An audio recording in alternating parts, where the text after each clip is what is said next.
Through a Scottish Prism, the programme that is unapologetically pro-Scottish independence and anti-Westminster rule. Everything we say here is viewed through a Scottish Prism. Brought to you by Barhead Boy.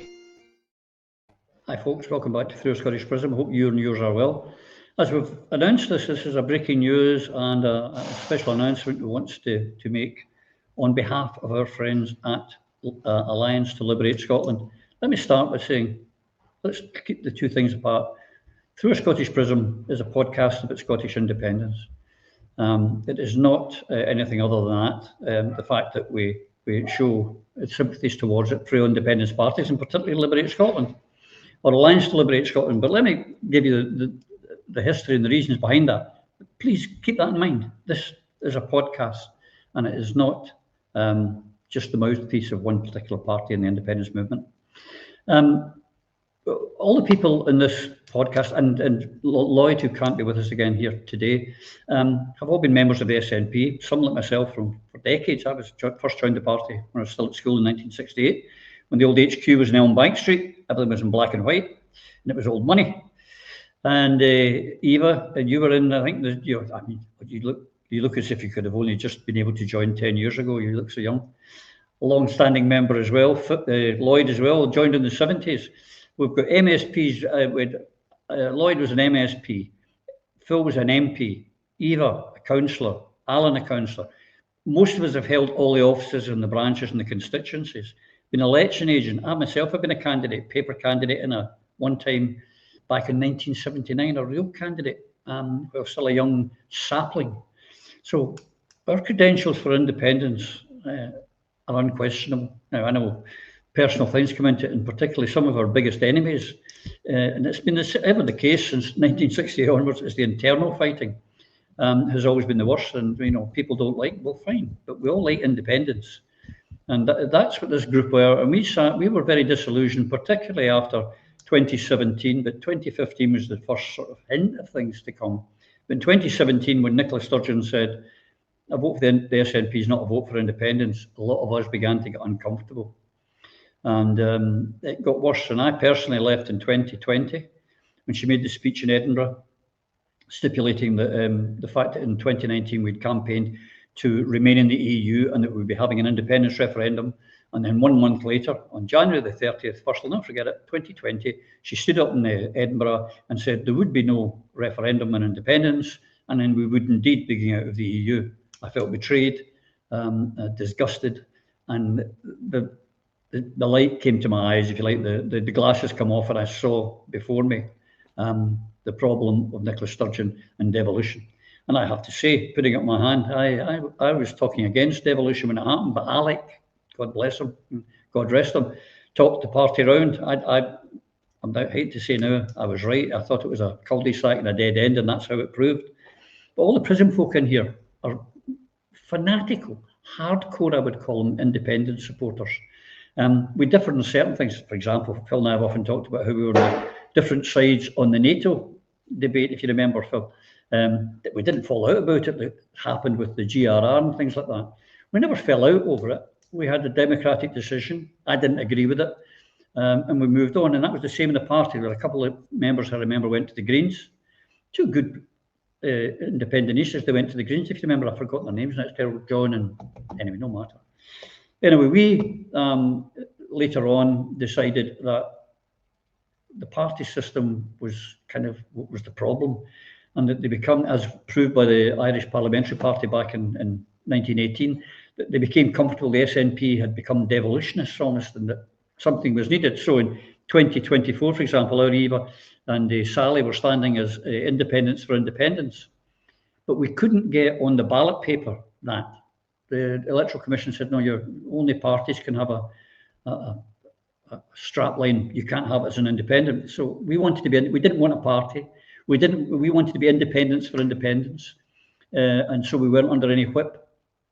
But that wasn't possible. And we were reluctantly forced into forming a party. Now, we had other people who've come and gone, people who, sometimes what they say, all that glitters isn't gold. And some of the people that we were associated with turned out to be, I've got to say, sadly, rogues and vagabonds and people that let us down badly. We developed our app.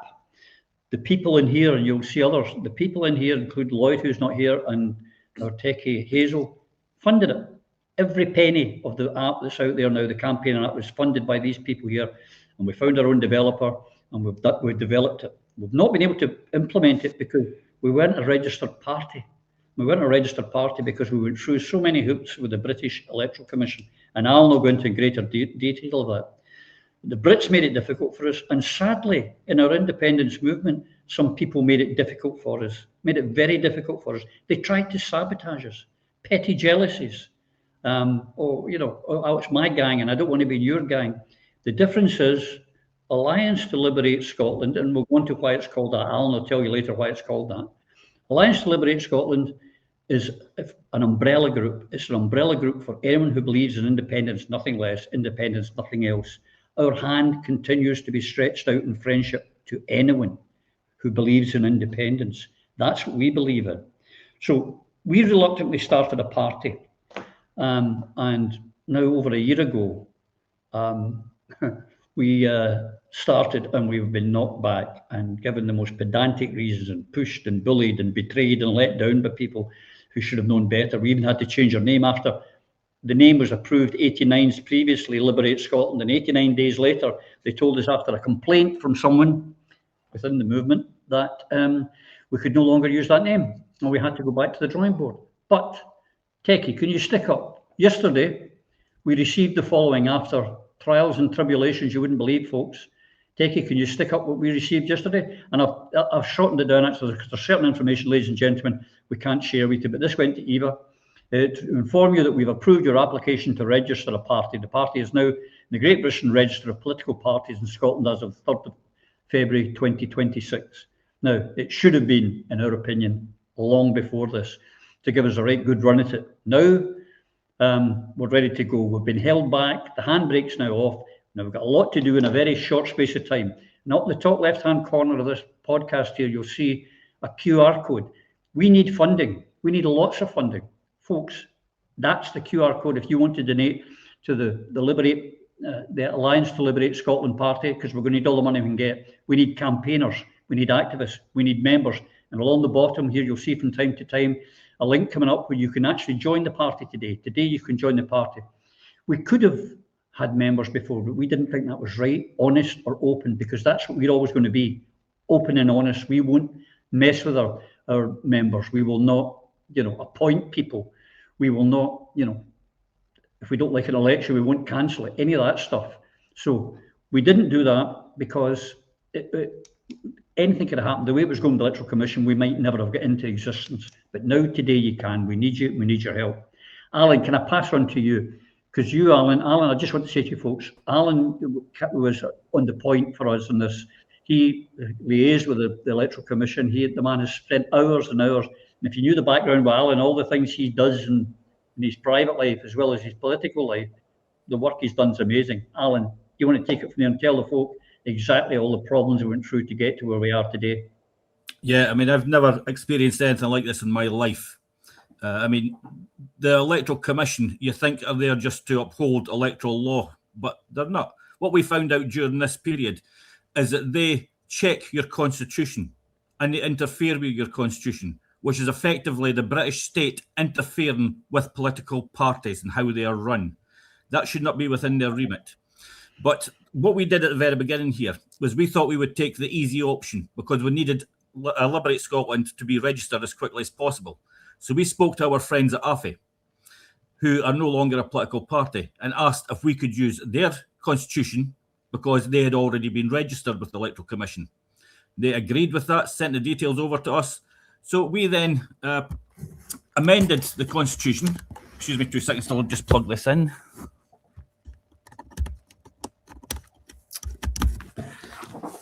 Sorry about that. The lead come out. So we asked them to, they sent us over the information, which we then sent to the Electoral Commission. And the only amendment we made was taking AFE out and replacing it with Liberate Scotland. This constitution was rejected by the Electoral Commission for a couple of minor issues. So we amended the minor issues and resubmitted it. Sorry to interrupt, Charlie. Can you just explain to the viewers, that when they do, they knock it back and say, well, that's it, you can't. You've got to reapply, and it takes 7 weeks every bloody time. Yes. Every time they knock it back. Every time they knock it back, it takes 7 weeks to do it over again. But when we submitted this and they sent us back the amendments that they needed and we fixed them, they then found different amendments that they required that they didn't find the first time. And this time they also had an issue with the name Liberate Scotland, because someone within our movement had made a complaint against the use of Liberate Scotland. So we, as we do, never back down, we changed the name. And we changed it, that actually did us some benefit, because we changed it to the Alliance to Liberate Scotland, which then takes us above a lot of people on the ballot box, because the ballot names go in alphabetical orders. So that actually worked in our favour. It backfired on the person who made the complaint. So the next time, we decided to go to our friends in the ISP, because they had just had their constitution reassessed and approved.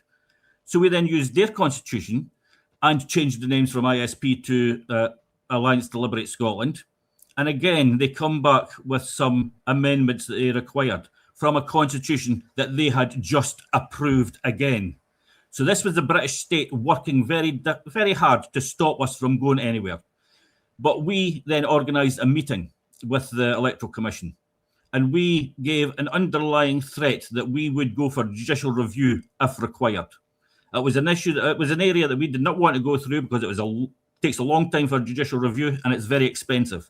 But that threat was there. They then decided to go forward with the constitution that we had, tweaked slightly, and then they had an issue with our logo being 0.2 millimeters too small. 0.2 millimeters. That's how pathetic the rules are within the Electoral Commission. But we managed to get that sorted out through our techie. And we are now, thankfully, a registered political party.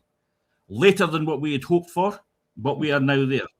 And what this now means is that the people of Scotland on the 7th of May will now see very clearly on their ballot paper, Alliance to Liberate Scotland. Liberate is independence. So the first time in decades, independence will be on a ballot paper on Scottish elections on the 7th of May. And we'll make this very clear. Voting for the Alliance to Liberate Scotland is not voting to ask for a referendum. That is a clear mandate to become an independent country. And we will not be taking no for an answer. We will implement international law, which states quite clearly, when a people decide that they wish self-determination, the international community must respect that point. And that is what Alliance for Liberating Scotland will be doing. No more begging bowls. Independence, nothing less. Yeah, well said, Alan. Eva, I mean, the delayed is, I mean, the nights that we've all spent together in frustration and wondering if we'd ever get to here. Thankfully, now we're here. But well, it's very clear to say to the people, unlike what Nicola Sturgeon said in 2017, a vote for Alliance to Liberate Scotland is a vote for independence, and it's a vote for nothing less. Absolutely, Roddy, but I want to begin with a quote from Robert Fontaine Cunningham Graham. The enemies of Scottish nationalism are not the English, ever a great and generous folk. Our real enemies are among us, born without imagination. Now, I pay tribute to Alan for all of his magnificent efforts in battling the Electoral Commission.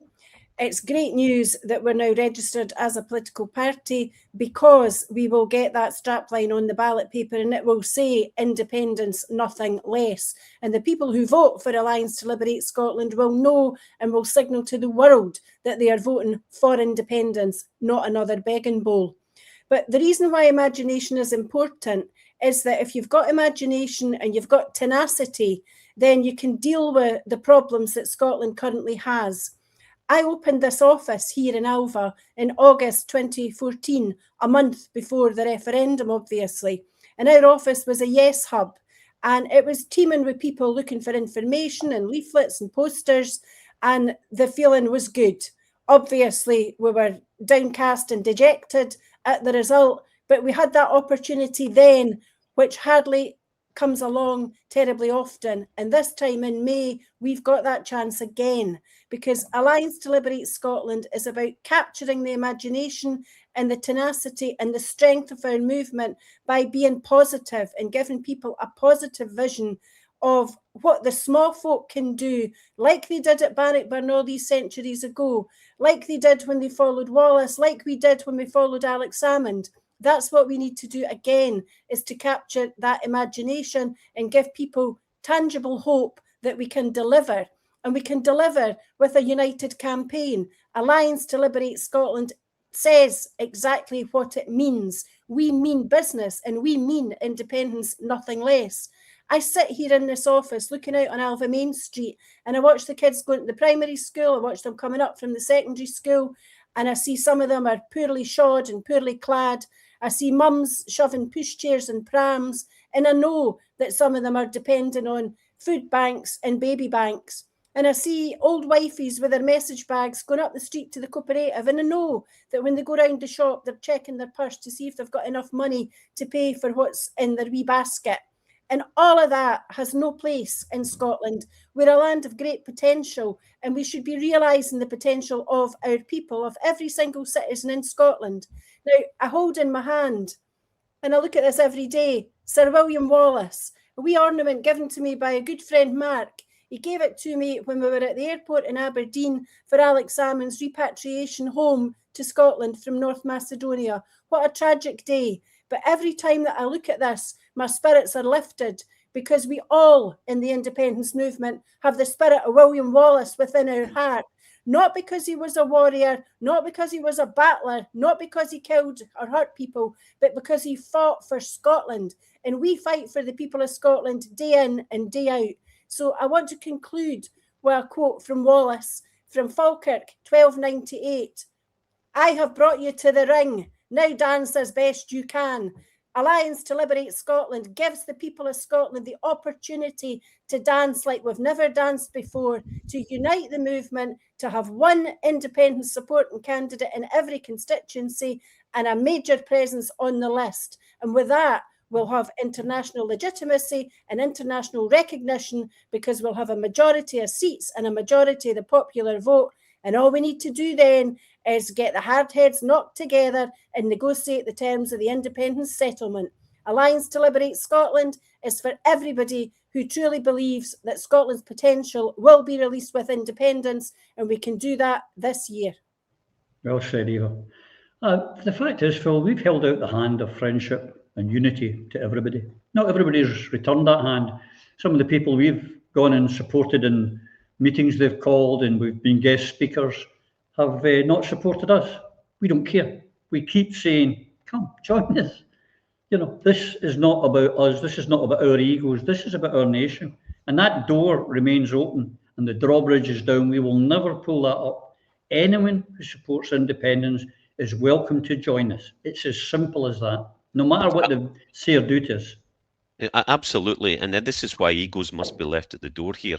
Yeah. I mean, Eva's nailed it as to why we do this. 1 in 4 in poverty is not acceptable, and we must take responsibility.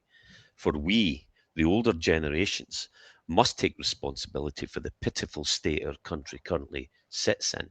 And for our children and our children's children, it's a disgrace that we have allowed individuals who are in it for their snouts in the gravy train. As we talk often, we say it's about outcomes, not incomes. That's what we need. We need people who are representing the people of Scotland for the cause to get us out of poverty.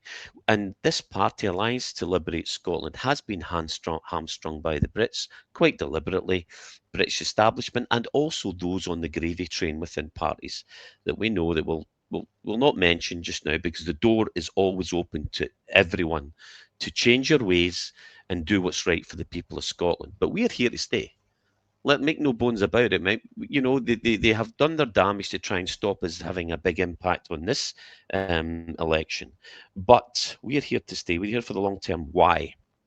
Well, because it's an umbrella organisation. We'll come on to that in a minute. And And another thing I want to emphasise from my own personal position is that PRISM will continue to do what it believes is right and call out those who stand against or who stand in the way of independence.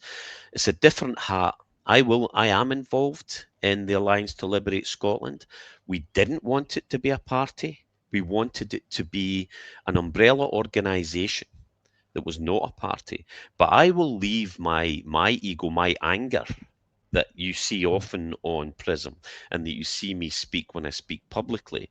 When I represent other parties or I'm a guest speaker anywhere, I will respect those around us if their intentions are true, if they really are interested in freeing Scotland's people from the chains that currently burden us and from the poverty that's killing us. There's blood on the streets, friends, and it's because of the situation we find ourselves in. So Alliance to Liberate Scotland is an umbrella organisation with one policy. That's the difference. We're really an umbrella organisation. We didn't really want to be a party, but it's independence, nothing less. The rules dictate that that's what we must do.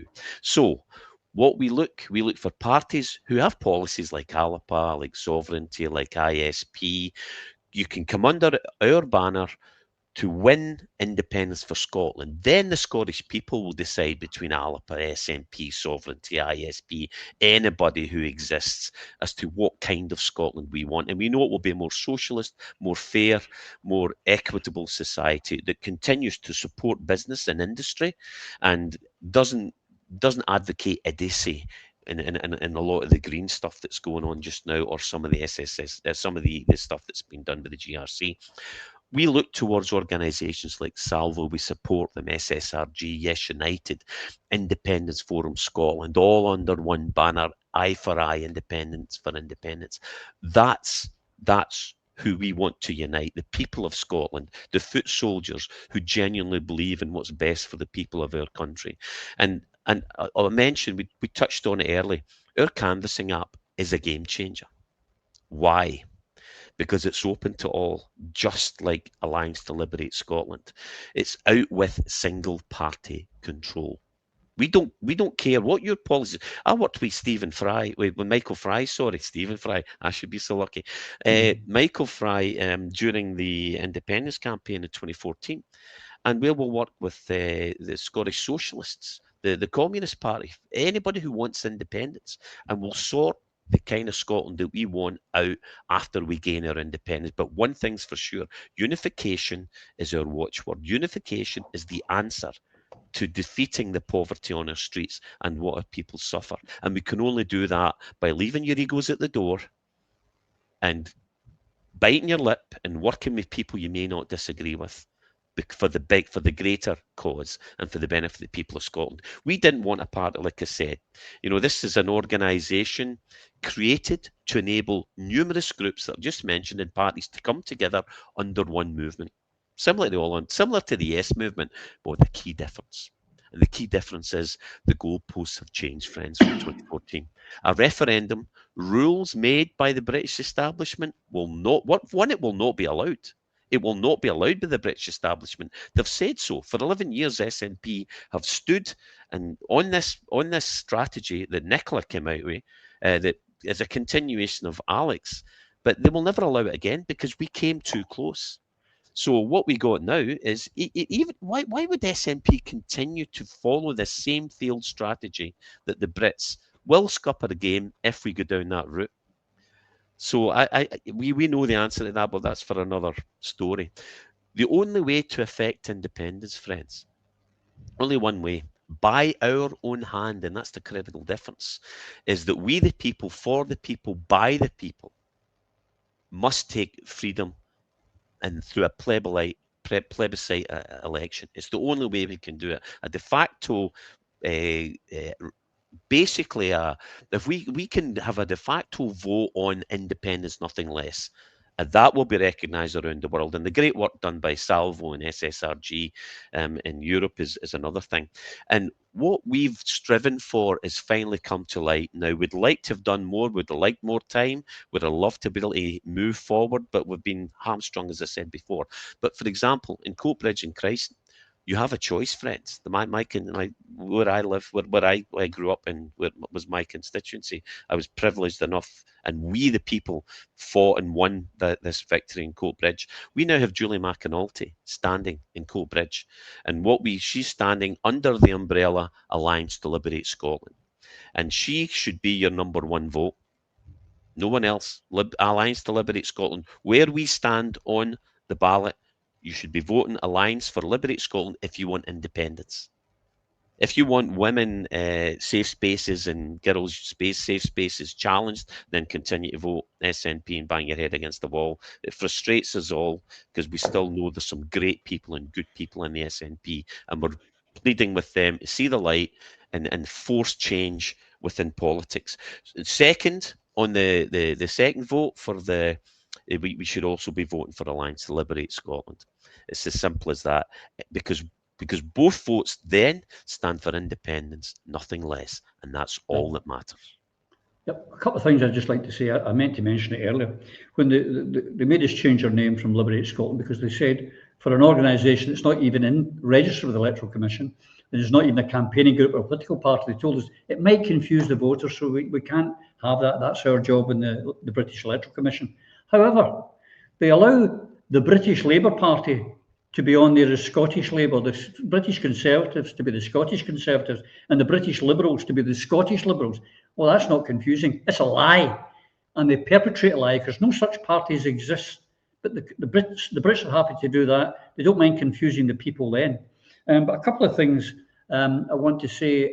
We also just want to say that going back to the election of 2021, it was and we're talking now for 2026, the SNP are still pushing SNP 1, 2.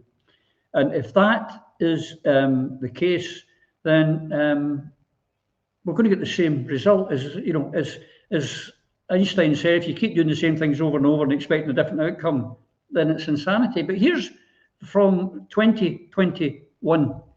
And if it had been Liberate Scotland, if it had been SNP 1, Liberate Scotland 2, then you would have had 62 MSPs in the constituency, 31 Liberate Scotland in the list. And if we repeat that in 2026, ladies and gentlemen, we have a supermajority. We have independence. We're negotiating independence. The list that's the exact same it is.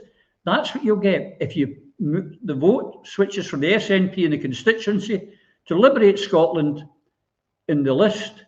Then we have a supermajority. It's what the great Alex Salmond envisaged in 2021, and it still holds today. But here's what you've got to do, folks.